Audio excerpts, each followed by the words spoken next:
Welcome to UK Jazz Dance Legacy. I'm a legendary pioneer, champion, ambassador of UK Jazz Dance. UK Jazz Dance is an umbrella term for a number of UK undergraduate dance styles.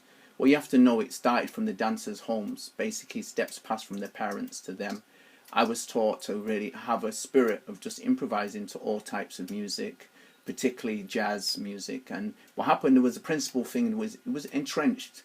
It was nothing that was said, but what happened, your parents taught you to seek to be original, like the bebop musicians seek to be original, like the modern musicians seek to be original, like the modern and like the cool musicians. Do you understand? It was something that was entrenched within us as an individual, because West Indian culture was one where they had been oppressed through slavery and colonialization to have to basically live at their behest of those who colonialized them, those who enslaved them. So when they had opportunities to be free as an individual, it's important for them to show the originality, show the independent thinking, and to show they're not conformist, because that's one of the key things that's important. I want to share with individuals, I created a project, it's called, Acts of Achievement, and I said, yes, we can share acts of achievement through learning materials. And photographs are one, and this is one, me sharing my love for dance, and I've got video footage. I've actually created a YouTube site, putting up my information. Yes, we can share an oral history about our journey through dance and what makes us different. And I've got here some notes. This is me in my flat, in my Blue Lab. I call it my place. Blue Lab is a place where I do with thinking, my learning, and etc. And I want to share with people, these are some of my notes, so be cool. One of the key things is, when I talk about my acts of achievement, was not only just the learning materials that I created, very unique, to give what it basically I recognise from doing a strengths and weaknesses, opportunities and threats sort of thing. I looked at the negatives and positive within UK jazz dance. Not one dancer has actually talked on themselves, and that says a lot. What I mean, give an in-depth insight to their dance journeys mapped out from the day they was in the mother's womb to now, with a focus on giving them culture heritage knowledge. So people talking about them being a legend, what makes them a legend, what makes them pioneering, what makes them a champion, makes them ambassador. I'm one of the first individuals to actually do that, because only in that way you're going to able to first distinguish yourself from anybody, and only in that way can we raise the prestige, the status and profile of our art form. Our art form was basically spread the world from a miseducational perspective, from a misinterpretive perspective, and a misunderstood perspective through the eyes of biased individuals that stereotyped us to the world. And unfortunately, they're from a Western perspective. So Western perspective, as the one has been spreading to the world information about our art form, and it's coming from a stereotypical view.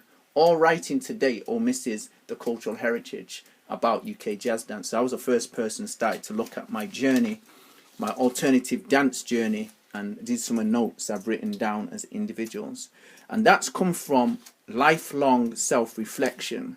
And what you need to understand, in the past, only recently, really, have I really got access to wider information on my lifestyle as a UK jazz dancer. Do you understand what it means? What I do every day, in the hour, this and that. First time ever in history really came for me to do that was in 2005 when I got into Oxford Brookes University. And what happened is I went to Oxford Brookes University to learn about business skills and to do self-reflection, to do a business. Exactly what that business is going to be fully yet was not fully envisaged yet. But one of the key things was I went there to basically, when you go into university, you have a dream of what you want to do. So I had a dream. When you go to university, your mind get broadened, because what you do are you come amongst people who are specialists in the world of business, in the world of health and well-being in the university, be that students and lecturers. So I went there to do a business plan. And part of that business plan required me to do self-reflection into what? Into my life story. Yeah?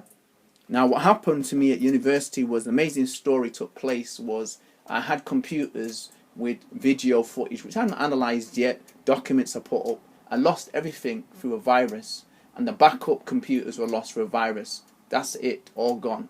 So I had to start again.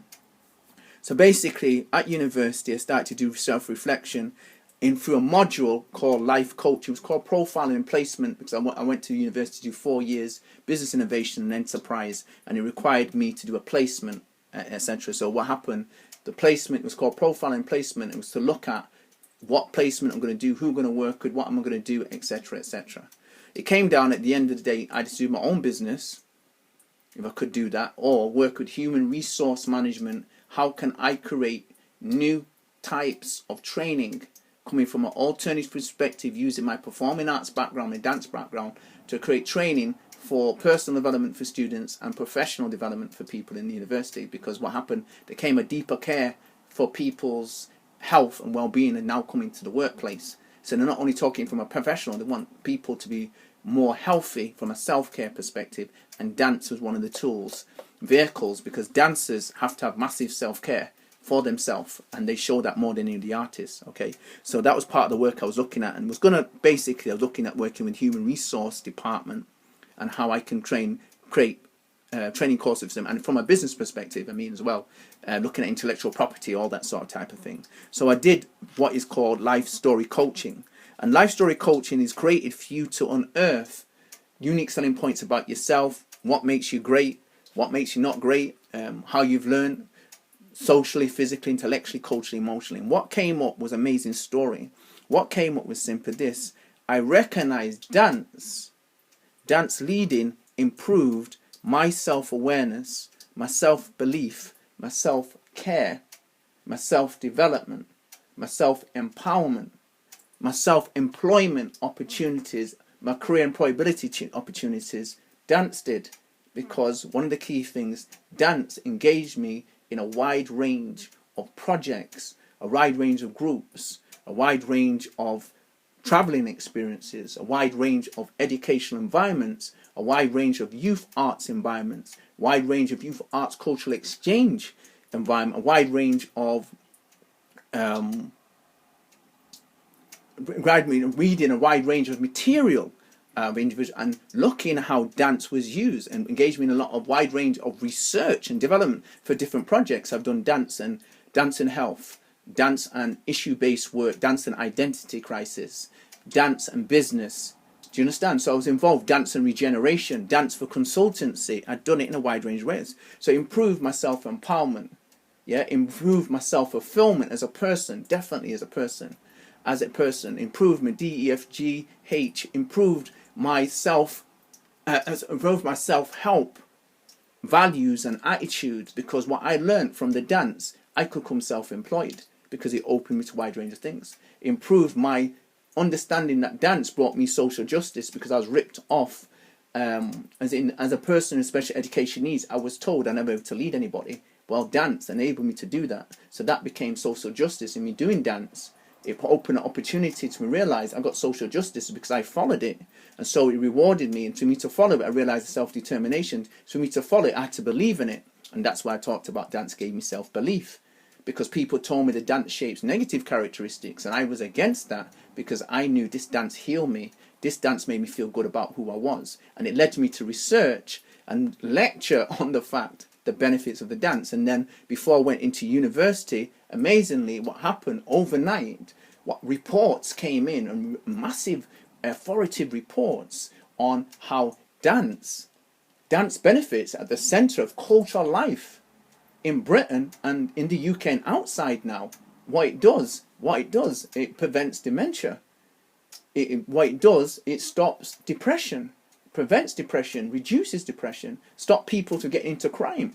You have to understand the significance of this from 2005 to 2003, because 2003, Mr. Plunkett identified hip-hop was to blame for the antisocial behavior, for all the negatives that young people are doing around the world. Hip-hop's to blame for it. Next minute, hip-hop seen in this other light. So what I did as an individual, I knew many people didn't have that, because many people prefer to do ballet before they do hip-hop. And I don't care what dance you do. It can enrich you if you've got the right mentality. And so you had to have individuals out there with spokesmen. And I, as an individual, started to create alternative. I realized I created alternative dance leadership training for individuals. Because, see, my art, I included ballet, contemporary, martial art. I didn't have no discriminations. Where I went to other places, there's discrimination against me. So I opened the door. And what happened is it led to me embracing my own dance form. That's the most important thing. And my dance form is cultural. So immediately it gave me cultural ground, it gave me cultural pride. And I started to create cultural programs from it, because I didn't look at it as a cultural dance before. I just looked at it as a dance. But I changed it. I realized, oh my word, my dance is my cultural heritage. My dance stems out of my culture, and there's a cultural heritage to it. So there's a father of jazz, Boom, he was in Britain. My dance has a retention to African American dancing, as a retention to African dance, a retention to Caribbean dancing, a retention to martial arts, etc. This dance has a whole heap of lot of dance appreciation around it. So I started to do dance appreciation work, and basically I understood my dance was new, it was alternative, and it provided a journey for people to improve their self-awareness, etc. So I could set up a project around dance. But the most important thing I need to really share was our cultural heritage in Africa, cultural heritage in Asia. They use dance already as a tool to improve, as a rites of passage for people to improve their spices of life, their social development, physical, intellectual, cultural, emotion, to give them trials. Just like the Red Indians had trials to prepare them for the world that they lived in, and it seemed like it was a horrible what they had to do, it prepared them to be able to cope in life without breaking down. Now we have students breaking down coming from privileged families. You have to question it. They've got